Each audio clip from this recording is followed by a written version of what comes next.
Hello student, आज हम पढ़ेंगे dielectric constant and Coulomb's law in vector form and force between multiple charges. उससे पहले हमने जो लास्ट वीडियो में पढ़ा था उसको रिवाइज कर लेते हैं। लास्ट वीडियो में हमने जो मेजर टॉपिक पढ़ा था वो था कूलम्ब्स लॉ। कूलम्ब्स लॉ क्या है? कूलम्ब ने बताया था कि दो पॉइंट चार्ज है Q1 एंड Q2। इन दोनों पॉइंट चार्ज के बीच में डिस्टेंस है स्मॉल r। तो बताया था इन दोनों के बीच में जो फोर्स लगेगा उसका फोर्स की वैल्यू होगी मैग्नीट्यूड होगा F इजकल टू के Q1 Q2 divided by R square. के को बोला जाता है इलेक्ट्रोस्टैटिक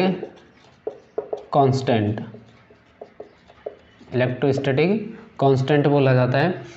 और जो के की वैल्यू होती है ये डिपेंड करती है, depends upon medium and system of unit.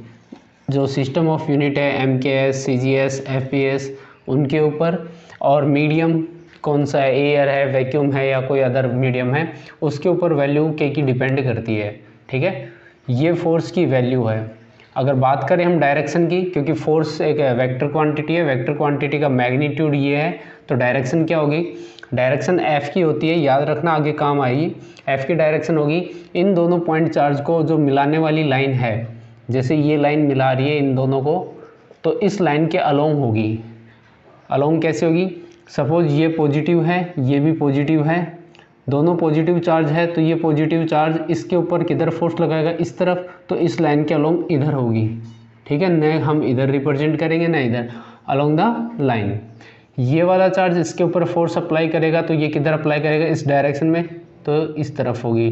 ठीक है, तो फोर्स की डायरेक्शन किधर होती है? इस फोर्स की direction along the line, along the line. Line कौन सी? Joining line. ठीक है, बहुत चार्ज को। अगर ये मान लो माइनस होता और ये प्लस, या ये माइनस ये प्लस, तो डायरेक्शन क्या होती? डायरेक्शन कुछ इस तरीके से होती, ये माइनस वाले को, इस माइनस वाले को ये प्लस वाला इधर खींचता, तो इसी लाइन के अलोंग इस तरफ होती, और ये प्लस वाला इस माइनस वाले को इधर खींचता, उसी प्रकार ये माइनस वाला इस प्लस वाले को इधर अट्रैक्ट करता, तो डायरेक्शन ये होती। तो ये भी अलोंग द लाइन है और इस तरफ भी अलोंग द लाइन है, एक दूसरे की तरफ है, तो यानी कि अट्रैक्शन। और अगर अपोजिट डायरेक्शन में है तो यानी क्या होगा? वो रिपल्सन होगा। ठीक है, फोर्स जो लग रहा है उसकी डायरेक्शन ये है और मैग्नीट्यूड ये है। के की वैल्यू डिपेंड करती है मीडियम पर, सिस्टम ऑफ यूनिट। कूलम्ब ने स्टडी की और स्टडी करने के बाद बताया जो के की वैल्यू होती है वो होती है फॉर वैक्यूम और एयर, फॉर वैक्यूम और एयर के की वैल्यू होगी 1/4 पाई एप्सिलॉन नॉट। क्लियर है? स्टडी करके उसने बताया कि अगर मीडियम एयर है या वैक्यूम है तो उसके लिए के की वैल्यू ये ली जाएगी। और एप्सिलॉन नॉट, इसको एप्सिलॉन नॉट बोलते हैं, इसको बोला गया, एप्सिलॉन नॉट जो है उसको बोला गया एब्सोल्यूट परमिटिविटी ऑफ एयर और वैक्यूम। ठीक है, एंड इसको वैल्यू जो है एब्सोल्यूट परमिटिविटी एयर और वैक्यूम, वो उसकी वैल्यू कितनी होती है? 8.85 × 10⁻⁻12। और यूनिट हम यहाँ से निकाल सकते हैं। यूनिट क्या निकल के आएगी?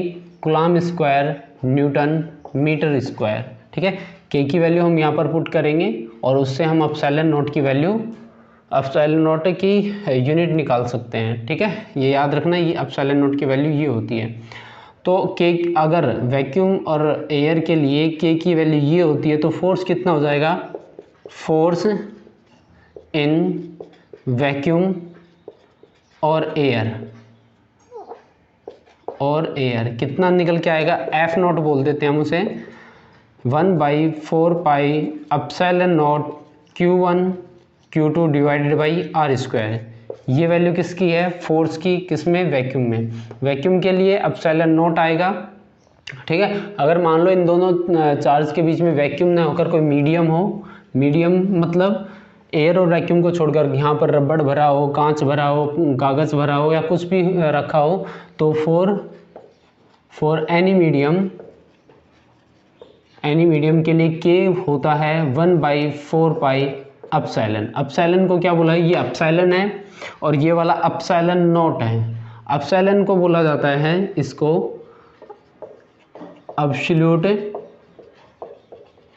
परमिटिविटी ऑफ मीडियम, जो भी मीडियम है उसकी एब्सोल्यूट परमिटिविटी बोला जाता है।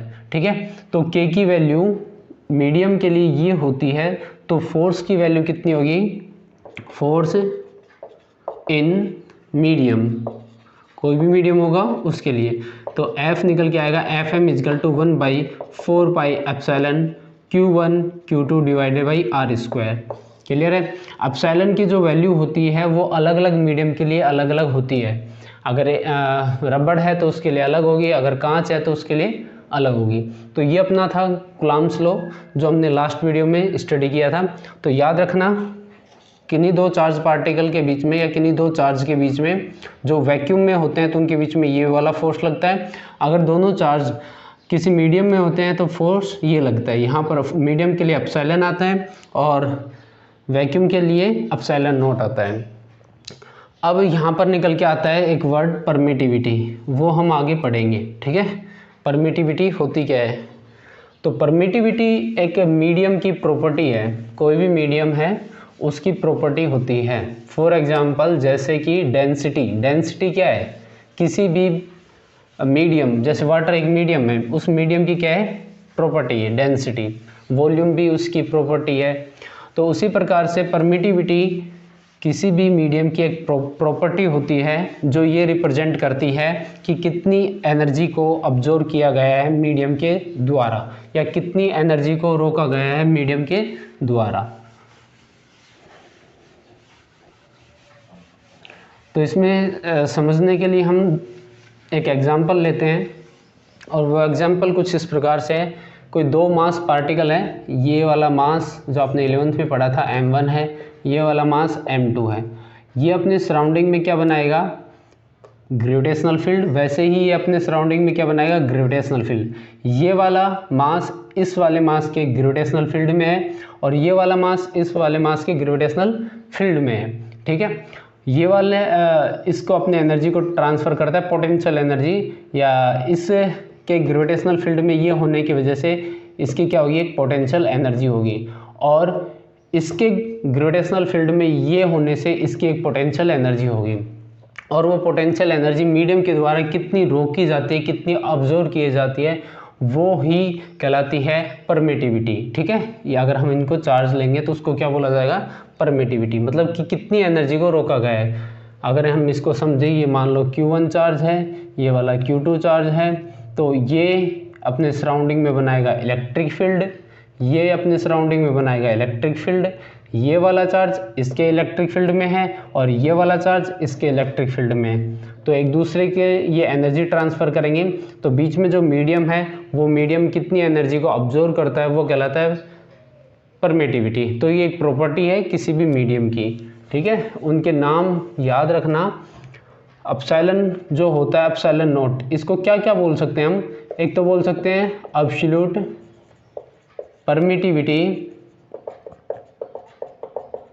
परमिटिविटी ऑफ एयर और vacuum. Clear.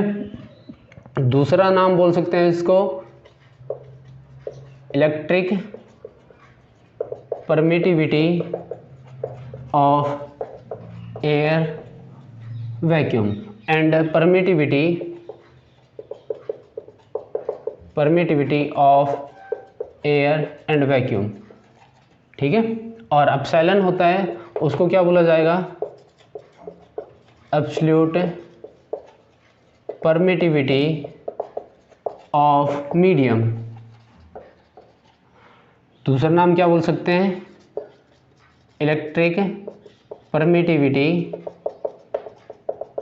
Of medium and permittivity of medium.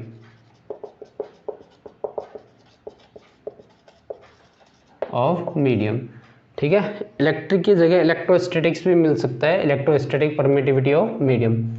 एक और टर्म आएगी जो अब हमारा नेक्स्ट टॉपिक रहेगा, वो रहेगा एप्सिलॉन आर। ठीक है, एप्सिलॉन आर को बोला जाता है रिलेटिव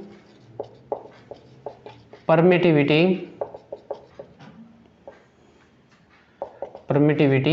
ऑफ मीडियम।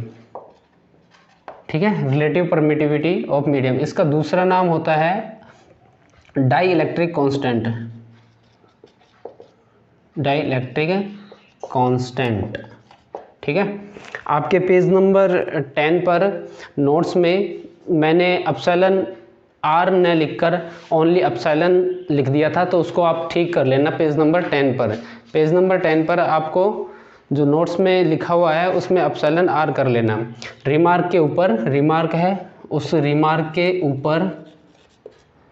के ऊपर ओनली एप्सिलॉन लिख दिया गया था, उसकी जगह आप एप्सिलॉन आर कर लेना। ठीक है, पेज नंबर 10, पेज 10 पर यहाँ पर आर मेंशन करना है रिमार्क के ऊपर।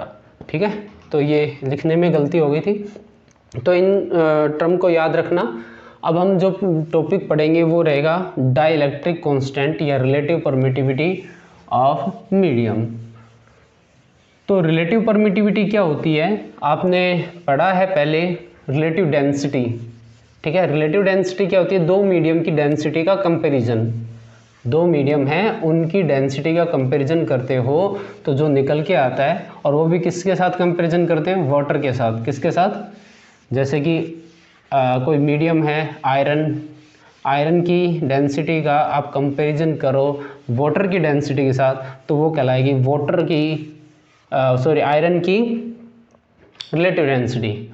एक तो आयरन की डेंसिटी होगी और एक क्या होगी, वाटर की डेंसिटी। इन दोनों की डेंसिटी का कंपैरिजन करोगे तो जो निकल के आएगा वो कहलाएगी आयरन की रिलेटिव डेंसिटी। उसी प्रकार आयरन की जगह दूसरा मीडियम होगा, जैसे ग्लास की डेंसिटी और वाटर की डेंसिटी, इन दोनों का कंपैरिजन करोगे तो वो निकल के आएगी ग्लास की रिलेटिव डेंसिटी। ठीक है, तो अब हम पढ़ेंगे रिलेटिव परमिटिविटी, या जिसका दूसरा नाम होगा डाइलेक्ट्रिक कांस्टेंट, डाइलेक्ट्रिक कांस्टेंट, और दूसरा नाम बोलेंगे रिलेटिव परमिटिविटी। ठीक है, इसको रिप्रेजेंट किया जाएगा किससे, एप्सिलॉन आर से रिप्रेजेंट किया जाएगा। एप्सिलॉन आर रिप्रेजेंट करता है रिलेटिव को। एक वर्ड होता है डाइइलेक्ट्रिक,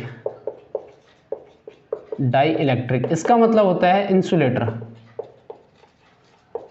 ठीक है, there is a big difference between dielectric constant इस पूरे का और डाइइलेक्ट्रिक ओनली बोला जाता है इंसुलेटर को, और डाइइलेक्ट्रिक कांस्टेंट मीडियम की प्रॉपर्टी होती है। ठीक है, डाइइलेक्ट्रिक कांस्टेंट जो होता है वो मीडियम की प्रॉपर्टी होती है, या बोल सकते हैं हम रिलेटिव डेंसिटी होती है मीडियम की, और डाइइलेक्ट्रिक होता है वो एक मीडियम होता है, मीडियम यानी कि इंसुलेटर होता है। डाइइलेक्ट्रिक कांस्टेंट या रिलेटिव परमिटिविटी जस्ट अभी मैंने बताया था कि किन्हीं दो मीडियम की परमिटिविटी का कंपैरिजन, और वो भी किसके साथ, एयर और वैक्यूम। एयर और वैक्यूम की एब्सोल्यूट परमिटिविटी का इसकी परमिटिविटी और किसी मीडियम की परमिटिविटी का कंपैरिजन करेंगे तो जो निकल के आएगा वो कहलाएगा रिलेटिव परमिटिविटी। ठीक है, एक तो मीडियम लिया जाएगा एयर या वैक्यूम, और दूसरा मीडियम कोई भी हो सकता है, वाटर हो सकता है, ग्लास हो सकता है, ऑयल हो सकता है। तो उन मीडियम की परमिटिविटी और वैक्यूम की परमिटिविटी का कंपैरिजन करेंगे तो जो निकल के आएगा वो कहलाएगा मीडियम की रिलेटिव परमिटिविटी। तो हम देखते हैं कैसे करते हैं। आपको मालूम है कि फोर्स जो लगता है किन्हीं दो चार्ज के बीच में, फोर्स इन वैक्यूम क्या होता है, F naught equal to 1/4 pi epsilon naught Q1 Q2 divided by R square. ठीक है, और फोर्स इन मीडियम में फोर्स कितना होगा, Fm equal to 1/4 pi epsilon naught की जगह क्या आ जाएगा, epsilon into Q1 Q2 divided by R square. हम इसको इससे डिवाइड करेंगे, सपोज करो इक्वेशन फर्स्ट है, ये इक्वेशन सेकंड है, equation first divided by equation second. क्या मिलेगा, F naught divided by F M equal to 1/4 epsilon naught Q1 Q2 divided by R square, 1/4 epsilon Q1 Q2 divided by R square, Q1 Q2 divided by R square, इससे cancel हो जाएगा, 1/4 cancel हो जाएगा, ऊपर बचेगा epsilon naught, नीचे बचेगा epsilon. तो निकल के आएगा एफ नॉट बटे एफ एम इजकल टू, ऊपर क्या बचेगा 1/एप्सिलॉन नॉट, 1/एप्सिलॉन नॉट, नीचे बचेगा 1/एप्सिलॉन, एप्सिलॉन ऊपर आ जाएगा, एप्सिलॉन नॉट नीचे, F naught F M equal to epsilon by epsilon naught. ठीक है, ये कहलाता है, ये क्या कहलाता है, इन दोनों का रिलेशन, ये क्या है, absolute permittivity of, absolute permittivity of medium, और उसके नीचे क्या है,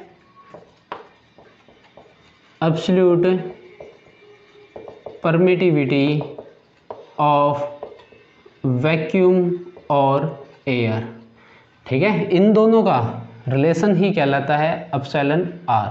ठीक है, यानी कि एप्सिलॉन आर बराबर क्या होगा, epsilon divided by epsilon naught और F naught divided by F M. ठीक है, ये याद रखना। तो एप्सिलॉन आर रिलेटिव परमिटिविटी की डेफिनेशन, ये जो इससे डेफिनेशन निकलेगी रिलेटिव परमिटिविटी की, और वो डेफिनेशन एग्जाम में आ चुकी है और इस फॉर्मूले का यूज काफ़ी जगह पर होगा। तो एप्सिलॉन आर की डेफिनेशन आप इससे निकाल सकते हो, it is the ratio, epsilon R क्या है, it is the ratio of absolute permittivity of medium to the absolute permittivity of vacuum और एयर। क्लियर है। तो हम जो एप्सिलॉन है उसको क्या लिख सकते हैं, इस फॉर्मूले से एप्सिलॉन को लिखा जा सकता है epsilon naught into epsilon R. तो आगे हम जो ये एप्सिलॉन है इसकी जगह पे हम लिख पाएंगे epsilon naught into epsilon R. ये आपको मालूम होता है ये कितना होता है, 8.85 इंटू 10⁻⁻12 और इसकी वैल्यू गिवन होती है। ठीक, एक चीज़ और याद रखना, जो ये वाला है, ये वाला के की वैल्यू फॉर वैक्यूम ये होती है 9 इंटू 10⁻9। क्यों, ये आपको मालूम, ये भी, ये भी, ये भी, इन सबको कैलकुलेट करेंगे तो कितना आएगा 9 इंटू 10⁻9। ठीक है, के की वैल्यू, उसकी यूनिट क्या हो जाएगी, newton metre square coulomb square. क्या बताया मैंने, ये बताया कि जो के होता है वो होता है 1/4 एप्सिलॉन नॉट, किसके लिए, वैक्यूम के लिए, एयर के लिए।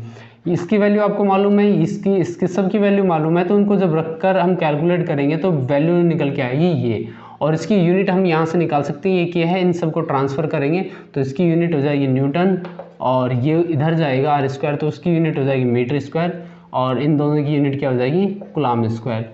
ये भी आप याद रखना। न्यूमेरिकल में हम जहाँ पर भी वैक्यूम आएगा तो वहाँ पर के की वैल्यू को क्या पुट करेंगे, 9 into 10⁻9 newton metre square divided by coulomb square. तो रिलेटिव परमिटिविटी की डेफिनेशन क्या निकल के आएगी, it is the ratio of absolute permittivity of medium to the absolute permittivity of vacuum और एयर। क्लियर है। जहाँ पर एप्सिलॉन दिखेगा वहाँ पर हम लिख सकते हैं यहाँ से epsilon naught into epsilon R, तो यहाँ पर हम epsilon naught into epsilon R रख सकते हैं, और फिर हम उसको आगे कैलकुलेशन करके देखेंगे। तो ये था अपना टॉपिक, डाई इलेक्ट्रिक कांस्टेंट और रिलेटिव परमिटिविटी ऑफ मीडियम। अब अपना जो नेक्स्ट टॉपिक है वो है Coulomb's law in vector form या vector representation of Coulomb's law. ठीक है,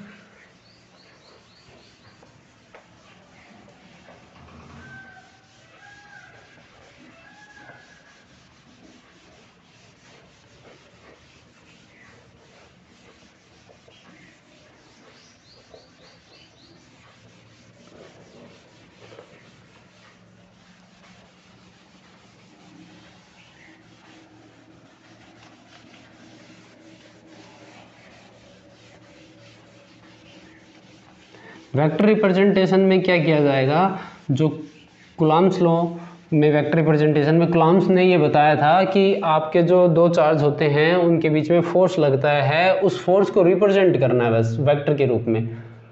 तो नेक्स्ट टॉपिक है Coulomb's law in vector form. ठीक है, इसको बोल सकते हैं रिप्रेजेंटेशन किसका, कूलम्ब्स लॉ का इन vector form, representation of Coulomb's law in vector form. तो वेक्टर फॉर्म में रिप्रेजेंट करने के लिए हमें एक कोऑर्डिनेट सिस्टम लेना पड़ेगा। ये वाई एक्सिस है और ये एक्स है, ये ओरिजिन पॉइंट है। टू चार्जेस लिए, ये प्लस Q1 चार्ज है, ये वाला जो चार्ज है वो कौन सा है, प्लस Q2। इसका जो पोजीशन वेक्टर होगा ये किसका होगा, एरो किधर गया 1 की तरफ, तो ये 1 का पोजीशन वेक्टर होगा विद रिस्पेक्ट टू O। ये एरो किधर गया 2 की तरफ, तो ये पोजीशन वेक्टर होगा 2 का विद रिस्पेक्ट टू O। इधर से हम आगे का जो डायग्राम होगा उसको हम बनाते जाएंगे जैसे जैसे होता जाएगा।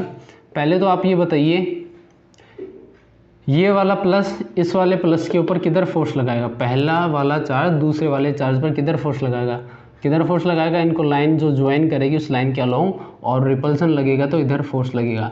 ये कौन सा फोर्स होगा, F किस पर लगा, 2 पर, किसके कारण, 1 के कारण, इसको बोलेंगे F21। ठीक है, और इसके ऊपर फोर्स लगेगा इसके कारण, उसको बोलेंगे F12। ठीक है, 1 पर फोर्स लगा ड्यू टू सेकेंड। तो force on charge Q1 due to charge Q2, force on charge Q1 due to charge Q2।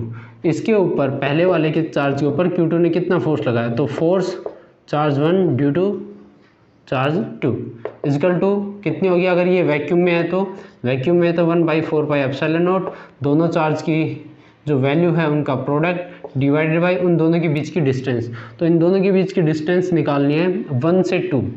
तो हम एक वेक्टर बनाएंगे। तो ये मैंने एक वेक्टर ड्रॉ किया, ये वेक्टर एरो किधर जा रहा है 1 की तरफ, तो इसको बोला जाएगा 1 का वेक्टर किसके साथ, किससे निकल रहा है 2 से, तो विद रिस्पेक्ट टू 2। तो इस जो वेक्टर है इस वेक्टर की जो वैल्यू होगी मैग्नीट्यूड होगा, तो R12 वेक्टर का मैग्नीट्यूड को किससे रिप्रेजेंट करेंगे, इस तरीके से।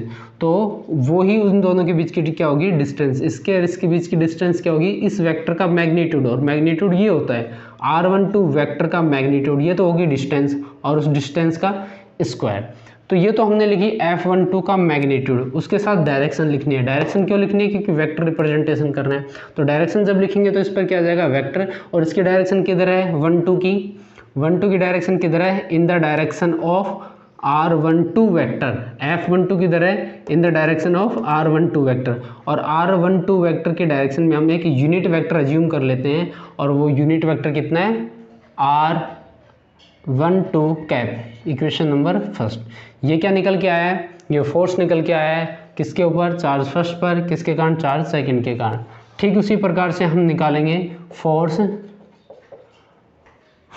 On charge Q2 due to charge Q1, क्या निकल के आएगा, किसके ऊपर, सेकंड के ऊपर, किसके कारण, ड्यू टू फर्स्ट के कारण।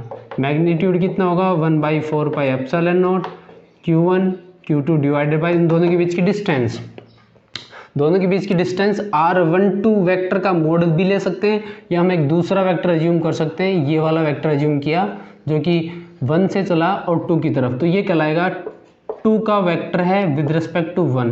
ठीक है, तो इस वेक्टर का जो मैग्नीट्यूड होगा, मैग्नीट्यूड क्या होगा, R21 वेक्टर का मोड, ये मोड ही उन दोनों के बीच की डिस्टेंस होगी। तो डिस्टेंस कितनी है, R21 वेक्टर का मोड और उस डिस्टेंस का स्क्वायर। तो ये हो गया उसका मैग्नीट्यूड। वेक्टर फॉर्म ले रहे हैं तो डायरेक्शन देंगे, डायरेक्शन देंगे तो यहाँ पर वेक्टर जाएगा, और F21 की डायरेक्शन किधर है, ये वाली है F21, और किसकी डायरेक्शन में है, R21। तो हम क्या लिख सकते हैं, R21 cap. Equation number second. ठीक है, तो यहाँ तक तो होता है Coulomb's law in vector form, या vector representation of Coulomb force. इस क्या, vector representation of Coulomb force. ठीक है, ये हो गया। अब इसके आगे क्वेश्चन ये बन सकता है कि प्रूव कीजिए कूलम्ब्स लॉ है वो न्यूटन्स थर्ड लॉ का ओबे करता है, यानी कि F12 vector is equal to minus F21, ये प्रूव करना है। अगर आगे एग्जाम में 2 नंबर में पूछ ले कि prove that Coulomb's law obey the Newton's third law, ठीक है, तो हमें इसको आगे लेकर चलना पड़ेगा, यहाँ तक तो करना ही है। उसके बाद क्या करना पड़ेगा, आपको मालूम है फ्रॉम डायग्राम, ठीक है, फ्रॉम डायग्राम से आपको क्या मालूम है, ये बात मालूम है कि इस वेक्टर की वैल्यू यानी कि मैग्नीट्यूड और इस वेक्टर का मैग्नीट्यूड यानी कि इन दोनों की लंबाई ये वाली सेम है या नहीं, बिल्कुल सेम है।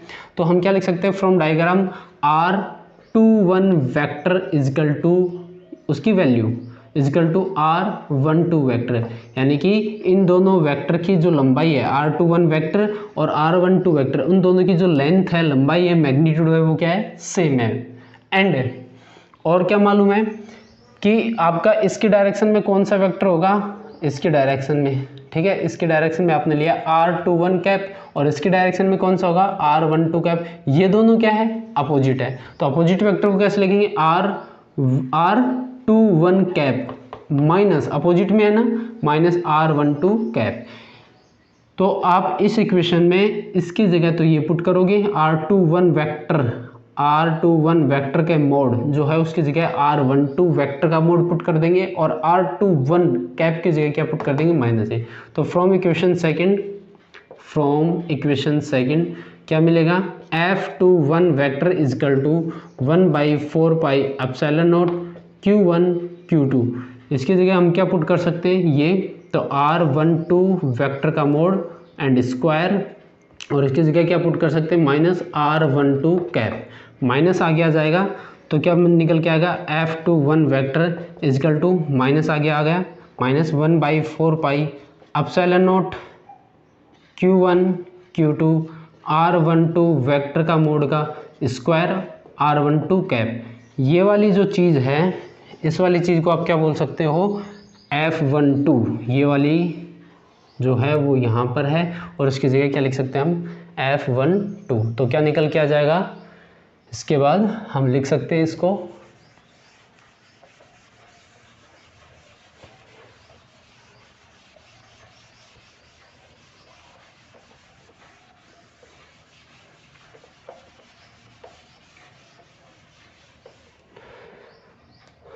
तो इसके बाद क्या लिखा जाएगा, from equation first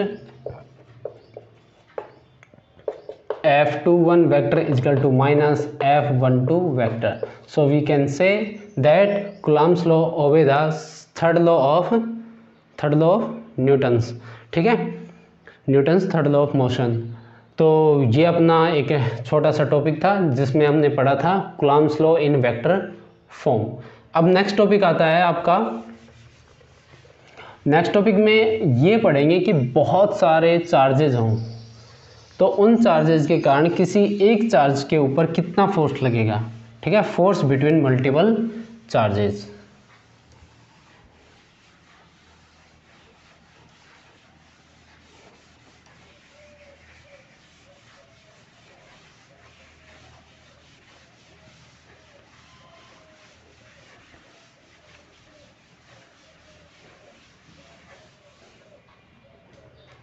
next topic रहेगा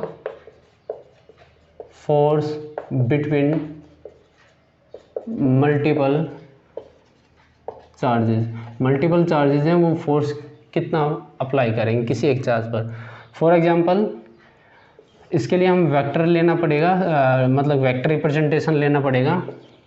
ये एक्स एक्सिस है, ये वाई एक्सिस है, यहाँ पर एक चार्ज है जिसको हमने बोला Q1, इसका पोजीशन वेक्टर होगा जिसको बोलेंगे R1 वेक्टर। सपोज करो सारी चार्ज हम पॉजिटिव लेंगे, ये Q1 था, यहाँ पर मैंने लिया Q2, इसका जो पोजीशन वेक्टर होगा वो होगा R2 वेक्टर। इधर एक चार्ज अपन अज्यूम कर लेते हैं Q3 और Q3 का जो पोजीशन वेक्टर होगा वो होगा R3 वेक्टर, ठीक है। यहाँ पर हम एक चार्ज और ले लेते हैं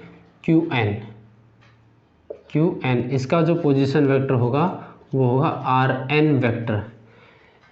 ये बहुत ज़्यादा चार्जेज हैं, Q1 Q2 Q3 Q4 Q5 ऐसे करके n चार्जेज हैं। और कोई यहाँ पर एक चार्ज है जिसको हम बोलते हैं Q नोट।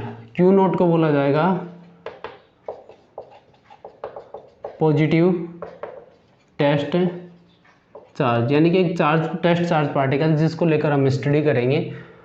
इस केस में जिस चार्ज को लेकर हम स्टडी करेंगे, स्पेशल चार्ज को लेकर, उसे बोलेंगे पॉजिटिव टेस्ट चार्ज, ठीक है। और उसकी जो मैग्नीट्यूड होगा, Q नोट की जो वैल्यू होगी वो हमेशा कितनी ली जाएगी, 1 कूलम, क्लियर। और वो ऑलवेज पॉजिटिव लिया जाएगा। तो Q1 इस पर कितना फोर्स लगाया, Q2 ने इस पर कितना फोर्स लगाया, Q3 ने इस पर कितना फोर्स लगाया, Qn ने इस पर कितना फोर्स लगाया, और उन सब का सम करना है, यानी कि इसके ऊपर टोटल फोर्स कितना लगा है। तो टोटल फोर्स कैसे निकाला जाएगा, बड़ा सिंपल है। आपको मालूम है ये इसके ऊपर फोर्स लगाएगा, ये भी इसके ऊपर फोर्स, मान लो इसने लगाया 10 न्यूटन, इसने लगाया 20, इसने 30, इसने 50, तो इसके ऊपर टोटल फोर्स कितना लगा वो निकाला जाएगा वेक्टर सम से। कैसे निकाला जाएगा, वेक्टर सम किया जाएगा। क्यों, क्योंकि force is a vector quantity, so vector sum किया जाएगा।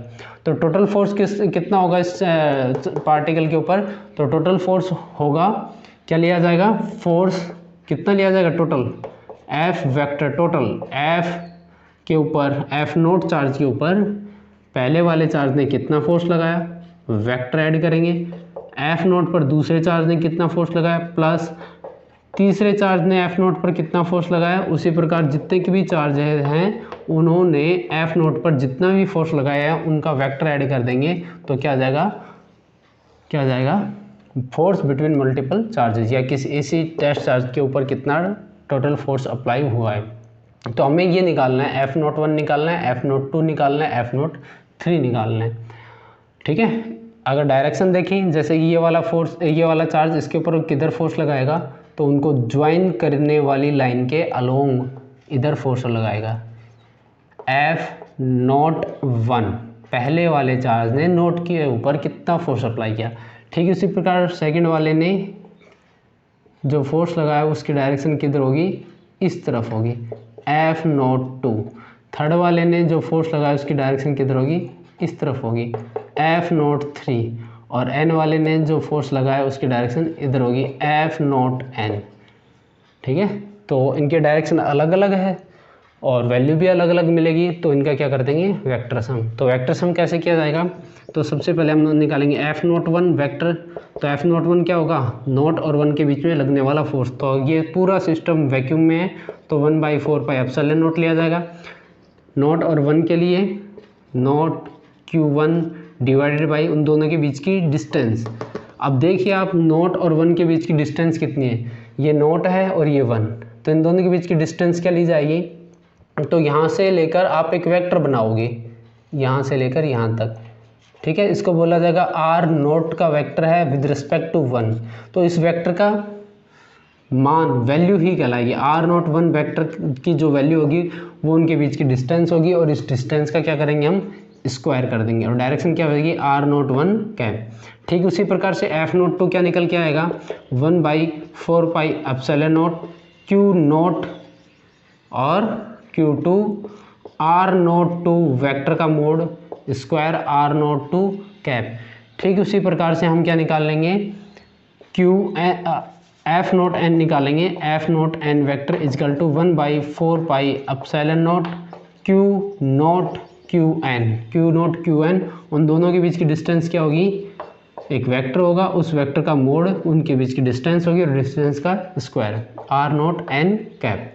अब इन सब वैल्यू को इसमें पुट कर दो और वो क्या आ जाएगा, total force on test charge particle. ठीक है, तो F क्या निकल के आ जाएगा, 1 की वैल्यू कितनी है, 1/4 pi epsilon naught Q note Q1 R note 1 vector का मोड का square R note cap plus 1/4 pi epsilon naught Q note Q2 4 पाई R नोट 2 वेक्टर का मोड का स्क्वायर R नोट 2 कैप। ऐसे चलता रहेगा, और उसको हम क्या लिख सकते हैं, F इजकल टू ये वाला और Q नोट कॉमन है, तो 1/4 pi epsilon note and Q naught, और ऊपर बचेगा Q1 R नोट 1 वेक्टर का मोड का square R note cap plus Q2 R02 vector का मोड का स्क्वायर R02 कैप प्लस चलता रहेगा। ठीक है, तो इस प्रकार से हम क्या निकाल सकते हैं, total force on any test charge particle. इसके ऊपर हम न्यूमेरिकल करेंगे जो कि नेक्स्ट वीडियो में होगा। तो ये अपने 3 टॉपिक थे। एक तो कूलम्ब्स लॉ का हमने रिवीजन किया, डाइलेक्ट्रिक कांस्टेंट पढ़ा और फोर्स बिटवीन मल्टीपल चार्जेस।